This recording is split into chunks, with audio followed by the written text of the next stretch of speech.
Que tu projettes de tomber enceinte, que tu sois actuellement enceinte ou que tu viennes juste d'accoucher, ou même si c'était il y a longtemps, tu le sais, la grossesse c'est pas forcément facile tous les jours. Alors on va passer en revue tous les petits tips pour se sentir un peu mieux, c'est parti. Bonjour à toutes et à tous et bienvenue dans cette nouvelle vidéo. Pour la réaliser comme d'habitude, je vous ai demandé à toutes et à tous sur Instagram via une boîte à questions de venir me raconter quels sont tes petits tips bien-être pendant la grossesse. J'en ai préparé quelques-uns de ma composition moi-même et je vais même commencer par cela, alors c'est parti. Comme promis, mon tips numéro 1 de bien-être pendant la grossesse. Au cas où tu ne le saurais pas, je suis enceinte. Au moment où je tourne cette vidéo, je suis à 21 semaines d'aménorrhée. Donc je commence à avoir un bon petit bidon, je commence à avoir un peu mal à ma sciatique, toi-même tu sais, les seins qui pètent, etc. Mon premier tips bien-être entre guillemets, c'est le choix des fringues. Si tu me suis sur Instagram, tu as dû voir il y a quelques semaines que j'ai un peu pété un plomb sur les fringues. Et en même temps, quoi de plus normal, si tu as déjà vécu ça, tu le sais, une fois que tu tombes enceinte, tu ne supportes plus d'être serré dans tes jeans. Mais honnêtement, même dès les premières semaines de grossesse, moi je me souviens que être serré dans mes jeans, et en plus en ce moment c'est la mode des jeans taille haute qui serrent vraiment le ventre, c'était vraiment insupportable. Déjà que naturellement c'est pas très agréable, mais là vraiment j'aimais plus du tout. Du coup très rapidement j'ai dû m'acheter des jeans de grossesse. Et alors là pour le coup il y en a vraiment pour tous les goûts. Il y en a comme celui que je porte actuellement avec un bandeau qui remonte en haut comme ça. Il y en a avec seulement des élastiques en bas, etc. Bref, moi dans un premier temps je me suis dit bon bah j'ai juste besoin d'un petit jean un peu plus élastique. Du coup j'en ai trouvé deux sur Asos pour le coup. C'est pas du tout un placement de produit. On va parler de beaucoup de marques je pense dans cette vidéo. Et pour les 3 premiers mois de ma grossesse ils étaient vraiment top parce qu'ils avaient pas de bandeau qui remontait, ils avaient juste des petits élastiques à la place des poches de devant. Ce qui me permettait moi d'avoir une vraie élasticité quand je m'asseyais, donc je me sentais pas du tout serrée, ils étaient pas taille haute évidemment, et j'étais vraiment trop bien dedans. Sauf que évidemment passé le 3e mois de grossesse, tu commences à avoir un petit bidon qui pousse sérieusement, et malheureusement ces jeans qui étaient quand même prévus pour durer tout au long de la grossesse, je peux juste plus les mettre. Honnêtement je me sens beaucoup trop serrée dedans, et pourtant ils étaient littéralement à ma taille. D'ailleurs petit tips au passage, en principe pour des fringues de grossesse tu peux prendre ta taille habituelle. Il est quand même conseillé de prendre une taille au-dessus. Moi j'avais juste pris du 38, je fais habituellement du 38. Bref, ils sont devenus pas trop petits mais juste inconfortables, donc j'ai arrêté de les porter. Et c'est là que j'ai découvert ma douleur en cherchant des fringues de grossesse. Parce que bon, déjà il y a très peu de fabricants qui font vraiment des fringues de grossesse. Pour te donner ceux que je connais, il y a évidemment donc la ligne Asos, parce qu'ils ont toute une ligne maternity, c'est assez cool. Et en fait ils regroupent énormément de marques, entre autres, qui font aussi des lignes maternité, donc chouette. Il y a le site Kiabi qui pour le coup a le mérite d'être vraiment le moins cher que j'ai pu trouver et qui propose quelques fringues de maternité. Après bon bah ça reste du Kiabi hein, c'est pas du Chanel, mais franchement il y a des trucs vraiment cool. Il y a la marque Verbaudet qui est un peu plus chère mais qui propose des trucs vraiment pas mal. Il y a aussi la marque Envie de Fraise que pour le coup j'ai pas du tout testé mais qui a l'air de proposer des petites choses pas mal.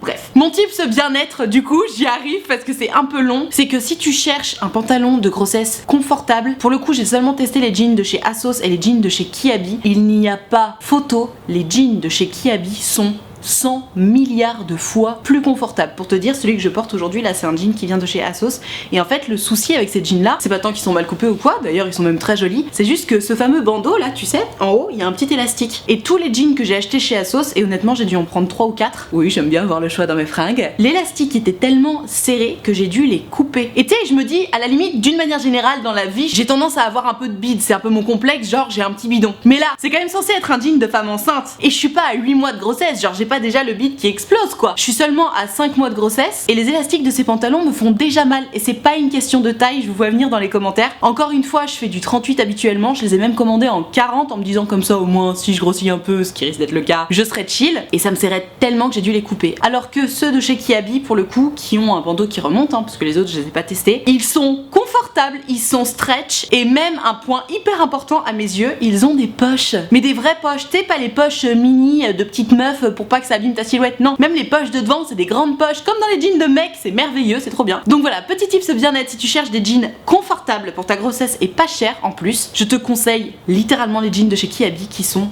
ultra bien. Et si tu veux voir un peu ce à quoi ils ressemblent, je t'invite à aller sur mon compte Instagram, j'ai fait une IGTV avec tout ce que j'ai acheté chez eux. J'ai aussi fait une IGTV avec ce que j'ai acheté chez Asos d'ailleurs. Asos pour le coup ils sont pas mal sur les tops de grossesse, simplement parce qu'il y a un peu plus de choix, et je sais pas si t'as remarqué, si t'y es déjà, mais c'est merveilleux. Les fringues de grossesse, notamment les tops, les hauts, t'as le droit entre du gris, du bleu, du blanc et du noir, et des hauts marinières, c'est tout. Tu n'as pas le droit d'avoir du rouge, du rose, du orange, des couleurs un peu fun, un peu pêche, non, rien du tout. On reste dans les tons froids, gris, noir, bleu, marinière, blanc. Super. Enfin bref, on passe au type suivant.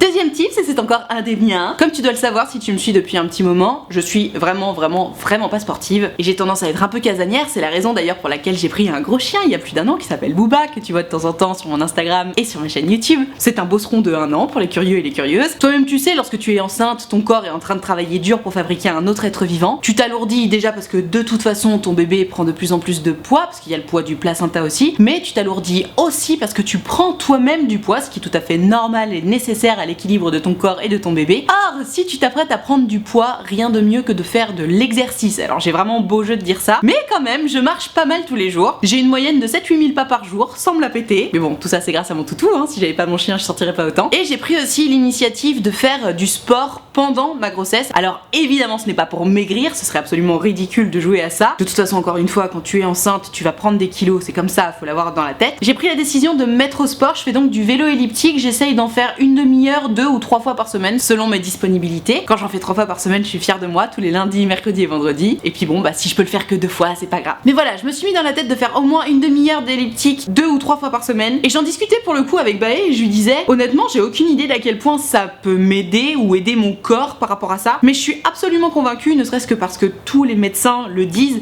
que faire un petit peu de sport pendant la grossesse c'est chouette. Alors attention, hein, il y a sport et sport, tous les sports ne sont pas adaptés quand on est enceinte, je ne t'apprends rien. Mais voilà, ne serait-ce que faire de la marche à pied, le vélo elliptique apparemment c'est conseillé parce que justement il n'y a pas d'à-coups. Évidemment, on va pas te demander de sauter en l'air alors que t'as un gros bide, tu vois. Mais voilà, ce qui est bien avec le vélo elliptique, tu sais, c'est le truc où t'es un peu comme ça là. C'est qu'il n'y a pas d'à-coups, tu peux aussi faire de la natation, tu peux faire de la marche à pied bien entendu. Pas de la course idéalement parce que la course, tu sais, ça fait des à-coups et c'est pas bon pour ton bidon. Mais voilà, encore une fois, je sais pas vraiment comment ni pourquoi ça fait vraiment du bien, même si dans tous les cas, de toute façon, faire du sport, faire un petit peu de cardio, c'est toujours une bonne idée pour ton corps. Sauf avis médical contraire, évidemment, je ne suis pas médecin et je suis encore moins ton médecin, donc si ton médecin a dit tu fais pas de sport, tu fais pas de sport. Mais voilà, faire un peu de sport, écoute, moi j'ai réussi à m'y motiver, je ne suis pas peu fière et chaque semaine qui passe, je me dis ouais, je fais 1h30 de sport cette semaine, stylé. Je me dis que je le fais pour mon bébé, je me dis que je le fais aussi pour ma santé mentale. Ça me permet d'être un peu plus fière de moi, ça me permet de me dire que au moins bah oui, voilà, c'est vrai. Bien entendu, je prends du poids, bien entendu, mon corps change, c'est normal, mais au moins j'ai une bonne hygiène de vie. Et pour avoir lu quelques articles sur l'idée de faire du sport sur internet, ils ont l'air de tous dire en chœur que c'est quand même de toute façon mieux pour toi et pour ton corps, mieux pour ton moral. Apparemment c'est mieux pour l'accouchement, ça te permettrait d'être en de meilleures dispositions, tant mieux. Et apparemment surtout,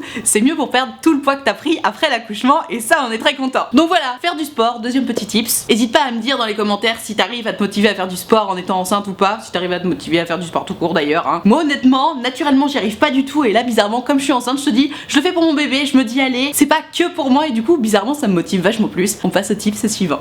Troisième tips qui vient de moi et après promis j'arrête et je prends vos tips à vous. Et là pour le coup c'est plus un tips beauté qu'un tips bien-être. On m'a beaucoup conseillé dès les premières semaines de ma grossesse, parce que oui je l'ai annoncé très tôt à mes amis, de surtout bien hydrater et huiler mon ventre et mes seins et mes hanches et mes cuisses parce que oh là là tu vas avoir des vergetures et tout, faut faire très attention. Alors pour le coup, tu sais comme moi ce que c'est des vergetures, une fois que c'est apparu ça part pas ou alors vraiment ça met des années à partir, c'est pas forcément ultra beau et si on peut s'en passer, évidemment on s'en passe. Mon petit tips beauté bien-être, tu le sais peut-être si tu regardes mes vidéos depuis très longtemps, je suis pas très branchée cosmétique, je mets pas de crème sur mon visage, dès que je mets de la crème solaire ça me fait des boutons partout, même mon démaquillant j'utilise que de l'eau et de l'huile que je mélange ensemble et ça fonctionne très bien. J'aime pas les cosmétiques, tout simplement parce que c'est bourré de produits chimiques, parce qu'on sait pas trop ce qu'il y a, même les biocosmétiques j'aime pas trop, bref. Du coup j'en ai discuté avec des copines qui ont déjà eu des enfants et elles m'ont dit franchement Nad, toi qui aimes pas les cosmétiques, moi non plus j'étais pas trop fan de mettre énormément de cosmétiques sur la peau, notamment parce que j'étais enceinte, parce que je ne t'apprends rien encore une fois, mais tout ce que tu mets sur ta peau, bah forcément ton bébé il va en profiter aussi et t'as pas très envie que ton bébé il chope des produits chimiques de cosmétiques, tu vois, en tout cas moi c'est mon avis. Et du coup je mets que de l'huile de coco. Tu sais l'huile de coco ça a l'avantage de coûter 2€ chez Franprix, tu la prends bio comme ça c'est encore mieux, t'es même pas obligé d'aller chez Aromazone. Vraiment tu prends un pot d'huile de coco, n'importe quoi qui soit gras en fait, pour nourrir ta peau et lui permettre d'être bien élastique. Après tu peux aussi l'hydrater au passage, hein. Du gel d'aloe vera fera largement l'affaire. Tu mélanges les deux dans tes mains et hop tu badigeonnes ton bidon et tes seins et tes hanches et tes cuisses tous les matins ou tous les soirs ou les deux si t'as vraiment la motivation. Apparemment ça évite les vergetures, alors moi pour l'instant je suis dans mon 5e mois donc je pense pas qu'il soit de toute façon question de vergetures encore. J'ai aucune idée d'à quel moment ça apparaît, si ça doit apparaître, parce que j'imagine que comme nous sommes toutes différentes, ça apparaît ou pas à des stades très différents des grossesses. Dans tous les cas, petit tips beauté / bien-être, évitez les cosmétiques puisqu'il y a plein de produits chimiques et surtout si tu veux vraiment éviter les vergetures, apparemment l'huile de coco, l'huile d'argan, l'huile d'amande douce, toutes les huiles en fait seraient bonnes contre les vergetures. Moi j'ai tendance à penser que c'est bien de nourrir sa peau mais qu'il faut aussi l'hydrater. Donc tu rajoutes un peu de gel d'aloe vera et hop Avec un peu de peau, t'auras pas de vergeture. Et d'ailleurs, avant de passer au tips suivant, si toi tu as une petite formule miracle anti-vergeture, qu'elle soit cosmétique ou pas d'ailleurs, hein, parce que toutes les futures mamans ne sont pas comme moi, et heureusement, il faut tout pour faire un monde, peut-être qu'elles seront très intéressées de savoir quelle est ta formule magique, alors on t'attend dans les commentaires, et maintenant on passe au tips suivant. On enchaîne avec Gertrude qui nous donne des tips beaucoup plus sérieux, je te lis son message. Hello Nad, voici mes petits tips de jeune maman pour la grossesse. Premièrement, suivre son instinct et surtout ne pas hésiter à consulter en cas de peur. Les médecins sont là pour nous et jamais on les embêtera parce qu'on est stressé de ne pas avoir senti bébé bouger ou parce qu'on perd un peu de sang. Alors je vais découper le message de Gertrude en plusieurs points parce qu'il y a plein de points intéressants, tu vas voir par la suite. Donc par rapport à ce point là, je suis tout à fait d'accord avec toi ma Gertrude. Que tu cherches à avoir des enfants, que tu sois actuellement enceinte ou que tu aies déjà accouché, bien entendu que si tu as des peurs,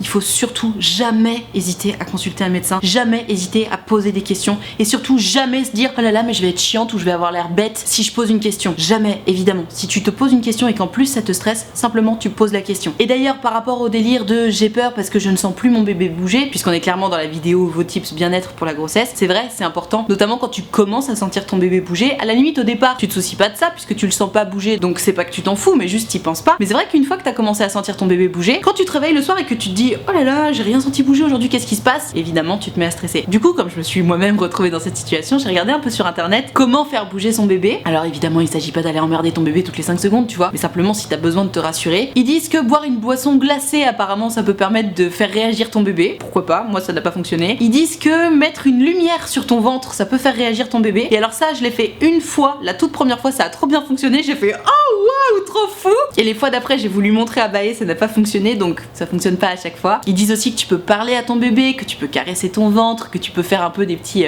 poètes sur ton ventre pour faire réagir ton bébé. Dans tous les cas, ce qui revient toujours dans tous les articles que j'ai pu lire, c'est que si t'es un peu stressé de pas avoir senti ton bébé bouger depuis un petit moment, tu t'allonges tranquillement sur ton lit, tu poses tes mains sur ton ventre, tu respires doucement, t'attends une petite demi-heure, voire 1 heure, voire 2 heures, et en principe tu devrais sentir ton bébé bouger. Si ce n'est pas le cas, ou si malgré ça tu es trop inquiète, tu vas consulter. C'est aussi un tips bien-être que de se dire j'ai le droit d'aller consulter quelles que soient mes peurs. En plus maintenant il y a même des consultations en visio si tu t'inquiètes trop. En principe si tu es déjà enceinte, tu es déjà suivie par un gynéco, donc tu peux l'appeler, tu peux lui dire bon bah voilà je suis désolée de vous embêter, il se passe ça, est-ce que vous pensez que je dois venir vous voir, tu vois, t'es même pas obligé de te déplacer, mais n'hésite pas à poser des questions. Si tu as peur, si tu stresses, c'est des choses que tu communiques à ton bébé, c'est pas bon ni pour toi ni pour ton bébé, donc autant te délester de ce stress, poser la question et comme ça tu te sens mieux. Suite du message de Gertrude, ne pas se mettre la pression, que ce soit pour l'accouchement, la prise de poids, le fait d'être maman, et surtout faire abstraction de trop nombreux conseils de fais comme ci, fais comme ça, ah moi j'ai fait comme ci, tu devrais faire comme ça. Toutes les grossesses sont différentes, tous les accouchements sont différents, tous les bébés sont différents, et il faut les écouter et bien sûr faire comme nous on en a envie. Alors là-dessus pour le coup je te rejoins complètement ma Gertrude. C'est vrai que quand t'es encore jamais tombée enceinte, tu sais, tu te dis ah bah moi je pense que je serais comme ça, je pense que je serais comme ça, je pense que je serais particulièrement flippée, ou alors au contraire je pense que je serais vachement zen et tout. Et puis après c'est une fois que t'es enceinte que tu te rends compte de si t'es particulièrement stressée ou pas. Dans tous les cas c'est vrai qu'il y a des personnes qui ont envie de te donner des conseils, c'est pas toujours méchant, c'est d'ailleurs rarement méchant, mais d'une manière générale c'est souvent très oppressant. Des gens qui te disent ah bah moi j'ai fait comme ça, hein. Sous-entendu tu devrais faire comme ça. Bien entendu c'est gentil, l'idée c'est de partager un conseil qui a été utile à la personne, mais toi tu sais t'es là, t'en reçois 50 milliards des conseils, tu sais pas trop quoi en faire, et du coup parfois ça fait paniquer. Donc si jamais tu te retrouves face à quelqu'un qui t'envahit un petit peu avec ses conseils, avec ses envies de bien faire, hésite pas à mettre le haut là, hein. De toute façon je sais pas si t'as remarqué, si tu es déjà enceinte, je trouve que tu prends un peu plus de caractère en étant enceinte, genre tu te laisses un peu moins emmerder, comme si t'avais déjà suffisamment d'emmerde à gérer pour en plus gérer celle de l'extérieur. Hésite pas à dire hein, aux gens qui t'étouffent un petit peu, écoute c'est bon, j'ai compris, c'est gentil mais j'ai pas besoin de conseils là, merci. Et si les gens insistent, hésite pas à les envoyer bouler, hein. Et concernant le délire de faire comme toi tu en as envie, comme toi tu le sens et pas comme on t'a suggéré ou imposé de le faire, je pense que c'est très important aussi. J'ai eu beaucoup d'histoires, notamment de ma maman qui me racontait que quand elle était à la maternité, les sages-femmes lui avaient dit ah mais pour l'allaitement faut faire ça, faut faire ça, faut faire ça, et du coup bah elle avait essayé et puis ça marchait pas trop, puis après elle s'est dit bon j'ai déjà eu 2 enfants avant donc je vais faire comme je sais faire, je vais m'écouter moi et mon instinct et ça va fonctionner, et comme par hasard ça a fonctionné. Donc parfois les conseils qui fonctionnent sur les uns et les unes ne fonctionnent pas sur les autres, donc oui, s'écouter, se faire confiance. Si t'es en train de fabriquer un bébé c'est que t'es capable de le faire et t'es capable sans doute de t'en occuper derrière. Donc suivre les conseils qu'on te donne évidemment c'est une bonne idée, maintenant si ça fonctionne pas, suis ton instinct, c'est sans doute une encore meilleure idée. Et dernier point du message de la Gertrude, décidément c'était un long message. Pour le dodo, l'oreiller de grossesse a sauvé mes nuits, mais pas celle de mon conjoint parce qu'il avait 2 fois moins de place dans le lit. Bonne journée Nadia. Eh bien écoute, merci ma Gertrude. Et effectivement, ça pour le coup, c'est un vrai tips bien-être de grossesse. Je m'en suis procuré un il y a un petit peu moins de 10 jours, il y a moins d'une semaine même. J'ai acheté le mien en même temps que quelques pulls chez Vert Baudet. Alors en le recevant pour le coup, j'étais un peu déçue parce que j'étais convaincue que tous les oreillers de grossesse étaient en microbi, genre ultra confortables et tout. Et je pensais aussi que c'était des espèces de gros traversins. En fait, j'avais une idée très précise de l'oreiller de grossesse parce que une de mes amies qui avait été enceinte m'avait montré le sien et je l'avais trouvé tellement ouf que je me suis dit oh waouh trop bien. Donc j'ai acheté le mien 50 balles au lieu de 75 d'ailleurs, je trouve ça hyper cher, mais bon. Chez Vert Baudet, encore une fois, j'ai pas particulièrement regardé les autres marques. Hein. Comme j'avais acheté 3 pulls là-bas, je me suis dit vas-y au passage, pour récupérer les frais de port, je vais m'envoyer mon petit coussin. Bref, effectivement, c'est vrai que c'est très confortable. Alors peut-être que je le maîtrise pas encore très bien, mais moi je pensais que tu pouvais vraiment le mettre sous ton ventre, en mode c'est un support, tu vois, pour justement porter ton ventre pendant la nuit. Moi j'arrive pas du tout à le mettre sous mon ventre. Alors est-ce que c'est pour l'instant, est-ce que c'est mon coussin de grossesse qui ne correspond pas à ma morphologie? J'en sais rien. Si tu as une réponse à ça d'ailleurs, n'hésite pas à me la donner dans les commentaires parce que en tant que future maman, je découvre aussi. Mais oui, c'est vrai que cette oreiller de grossesse, pour le coup, enceinte ou pas, honnêtement, moi je trouve ça assez confort quoi, c'est assez cool. Tu peux en faire plein de trucs, tu sais, tu le mets derrière ton dos comme ça quand t'es en train de chiller dans ton lit. Ça fait un vrai dossier trop confortable. Et tu sais, comme il est un petit peu en arc de cercle, en tout cas le mien est fait comme ça, si tu l'utilises juste sous ta nuque, quand t'es d'un côté et que tu te retournes, t'as pas besoin d'emmener ton oreiller avec toi parce qu'en fait, il est déjà là, l'oreiller. C'est assez cool. Et quand tu dors aussi tout seul et que t'as besoin de, tu sais, ça c'est la team bisounours qui va comprendre, et ben cet oreiller de grossesse, ça fait carrément le taf et ça c'est super cool. Bae est parti 4 jours la semaine dernière et je venais juste de recevoir mon coussin de grossesse et j'étais trop contente parce que du coup je lui ai fait des câlins toute la night à mon coussin de grossesse et c'est vrai que c'est vraiment confortable. Tu sais, tu peux le mettre entre les jambes, ça évite aux genoux de se toucher. Pour le coup, moi je le mets juste contre mon ventre. Bon bah écoute, pourquoi pas. Ça a le mérite d'être pratique et confortable. Je sais pas si j'ai acheté le plus pratique et le plus confortable, mais ça a le mérite d'être cool. D'ailleurs, si tu connais des bonnes marques d'oreiller de grossesse, pareil, n'hésite pas à les dire dans les commentaires, je pense que je ne serai pas la seule à être curieuse de savoir. Tips avec lequel je suis tout à fait d'accord. Aller dans une piscine, l'eau permet de soulager la colonne vertébrale. Encore une fois, moi comme je suis à mon 5e mois pour l'instant, ma colonne vertébrale ça va, même si je commence à avoir un petit début de sciatique, bon. Mais c'est vrai que effectivement, pour le coup, être dans l'eau, ça soulage vraiment. Encore une fois, quand tu tombes enceinte, bah tu prends du poids à cause du bébé et simplement tu grossis et c'est normal. Donc ça pèse sur ta colonne vertébrale. Petit tips bien-être au passage d'ailleurs. Une amie à moi m'a dit que son médecin lui a dit de surtout pas mettre de chaussures plates. Mais quand je dis chaussures plates, c'est style Ben Simon, Converse, etc. Apparemment c'est pas bon du tout. Il faut toujours qu'il y ait une semelle pour amortir les chocs. Donc attention, je te parle pas d'avoir un talon de 12 cm, mais soit une talonnette, tu sais, épaisse comme ça, genre soit des baskets avec vraiment une vraie semelle qui vont amortir les coups de tes talons sur le sol pour justement éviter d'avoir trop mal et de tasser la colonne vertébrale. Ça pour le coup, j'aurais jamais deviné. Moi j'étais toute contente avec mes Ben Simon en mode je suis enceinte, je mets bien des chaussures plates, je suis trop fière de moi. En fait, c'est pas ce qu'il faut faire. Enfin, apparemment, c'est pas ce qu'il faut faire. Donc voilà, petit tips, toujours bien mettre des semelles. Et comme tu dis ma Gertrude, si tu sens que bon, ta colonne elle prend trop cher, que t'es trop fatiguée au niveau du dos, etc. Vous avez été nombreuses à suggérer d'aller se baigner, d'aller à la piscine parce que justement bah ça porte le poids du corps et effectivement ça fait du bien. Et si jamais t'as pas l'occasion d'aller dans une piscine, prendre un petit bain chaud, ça fait aussi du bien. Pas trop chaud, attention, parce que sinon c'est pas bon pour ton bébé. Mais voilà, un petit bain chaud, c'est pas très écolo, mais un de temps en temps, franchement, si ça peut soulager tes douleurs, c'est toujours ça de prix. Moi je sais qu'avec ma sciatique là, j'étais bien contente de pouvoir me prendre un petit bain ou deux, donc à noter. Tiens, un petit tips intéressant, c'est Gertrude qui me dit il faut prendre du temps pour soi. Lire, prendre des bains, regarder des séries, penser à soi à fond parce que après c'est fini. Gertrude, tu me mets en PLS là. Mais j'avoue, effectivement, c'est vrai, j'y avais même pas pensé. C'est vrai que s'il te reste un moment pour prendre soin de toi et kiffer un peu égoïstement, bah c'est un peu maintenant. Donc ouais, merci pour ce tip Gertrude. Je vais me l'appliquer à moi-même du coup. Parce que c'est vrai qu'après, t'as quand même un petit gremlins qui vient pleurer chez toi toute la journée quoi. Pauvre petit bébé, faut s'en occuper. Tu l'as voulu, tu l'as eu, mais tu vois, je viens de me prendre ton conseil en pleine face. J'avoue, je vais faire ça. Merci. Ah, on va parler douleurs ligamentaires. C'est Gertrude qui dit faire 30 minutes de ballon matin et soir pour soulager les douleurs ligamentaires. Alors, si tu ne sais pas ce que c'est les douleurs ligamentaires, parce que moi aussi j'ai découvert ce merveilleux mot en même temps que la douleur, au début de la grossesse notamment, ton corps sécrète évidemment des hormones qui vont permettre à bébé de se développer, etc. Mais ces hormones permettent aussi à ton corps et à tes muscles, notamment au niveau du ventre et du bassin, de se détendre. À tes ligaments aussi de se détendre d'ailleurs. Pourquoi ils se détendent? Tout simplement parce qu'ils s'apprêtent justement à grossir à cet endroit-là. Et donc, comme tout ça se détend, ça fait ce qu'on appelle des des douleurs ligamentaires. Ça s'apparente plus ou moins à une douleur de règles, en tout cas moi c'est comme ça que je l'ai vécu, vraiment une douleur de règles, tu te dis mais c'est pas possible, je suis enceinte ou je vais avoir mes règles là, mais vraiment, c'est une douleur que tu connais au début et puis après ça tire de plus en plus haut finalement, en tout cas ça a été mon expérience à moi, et c'est vrai que c'est pas très agréable parce que tu sais, tu marches genre normal et puis là bam ça te tire, ça fait un peu mal en fonction de ton corps j'imagine. Moi je sais que pendant 2-3 semaines d'affilée, fallait pas que je marche trop vite ou fallait pas que je marche trop tout court, parce que sinon ça finissait par me tirer dans le bas du bide, trop agréable, j'étais obligée de marcher hyper lentement et tout. Donc apparemment, nous dit Gertrude, faire 30 minutes de ballon, alors si tu sais pas ce que c'est faire 30 minutes de ballon, t'as forcément vu ça déjà dans les salles de gym, tu sais, ces espèces de gros ballons là, avec lesquels on s'amusait quand on était gamin, et ben ça, apparemment c'est aussi un très bon accessoire pour les femmes enceintes, il faut absolument que je m'en procure un d'ailleurs. Si tu n'es pas enceinte, t'asseoir régulièrement sur un ballon comme ça, apparemment c'est hyper bon pour le renforcement musculaire du dos. Et puisque tu le dis ma Gertrude, si c'est bon contre les douleurs ligamentaires, go go go. Je sais pas jusqu'à quand ça continue les douleurs ligamentaires, encore une fois moi là, il me semble m'en être débarrassée, mais peut-être que je me berce d'illusions. Mais ok, merci pour le tips, et d'ailleurs ça coûte pas cher du tout hein, ces ballons de grossesse. Je me souviens que je m'en étais acheté un il y a quelques années, juste pour moi, pour le délire, pour renforcer mon dos, et j'avais dû le payer genre 15 balles, donc ça va, c'est un investissement acceptable. Alors ça c'est un conseil qui est revenu hyper souvent, dans lequel je me reconnais pas encore. C'est Gertrude qui me dit c'est moche mais les chaussettes et bas de contention pour éviter les pieds qui gonflent c'est top. Ok, alors je savais même pas que à cause de la grossesse les pieds pouvaient gonfler, pour l'instant j'ai pas ce problème, j'espère que ça va durer. Mais ok, merci pour le tips, on le saura. Les chaussettes et bas de contention, apparemment c'est la vie. Bon cela dit si tu tombes enceinte en été c'est un peu moins pratique, mais moi je m'en fous, j'accouche en février donc ça devrait aller.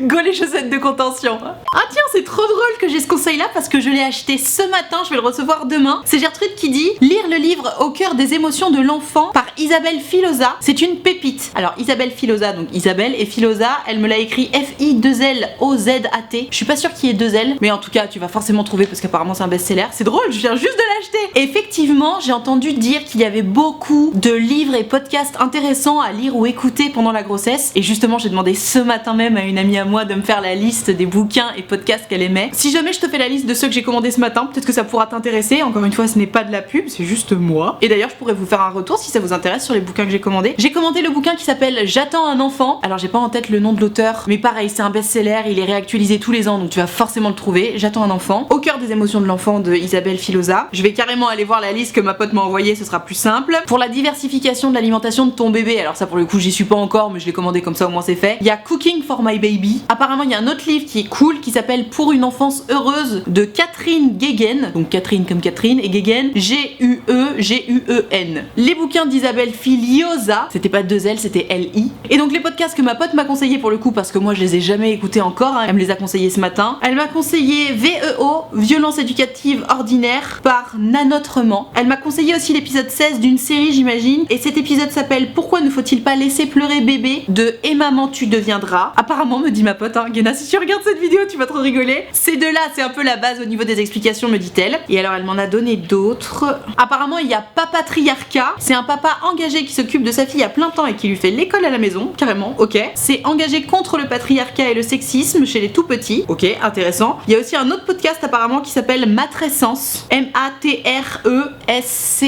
E-N-C-E et Bliss pour des témoignages. Voilà, bon, c'est ce que m'a dit ma pote et elle est ultra calée en éducation donc je suis sûre que c'est trop intéressant. Je te conseille de faire confiance à ma pote, ok.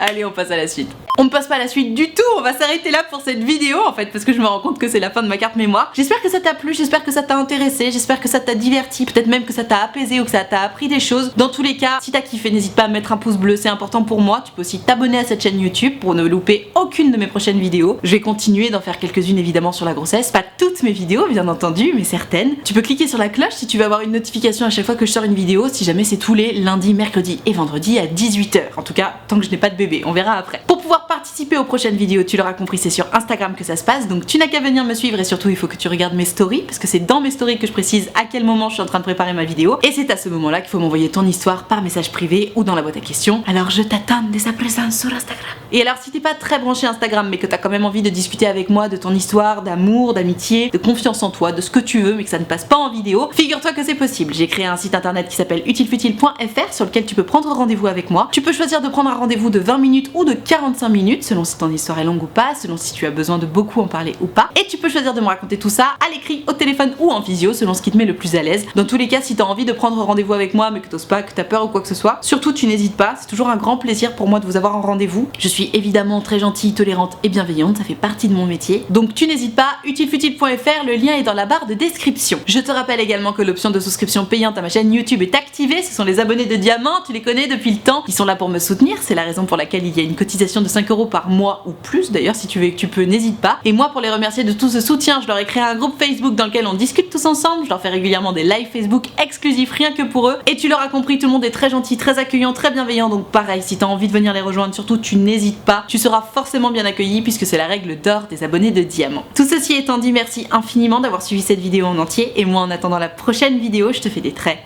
gros bisous.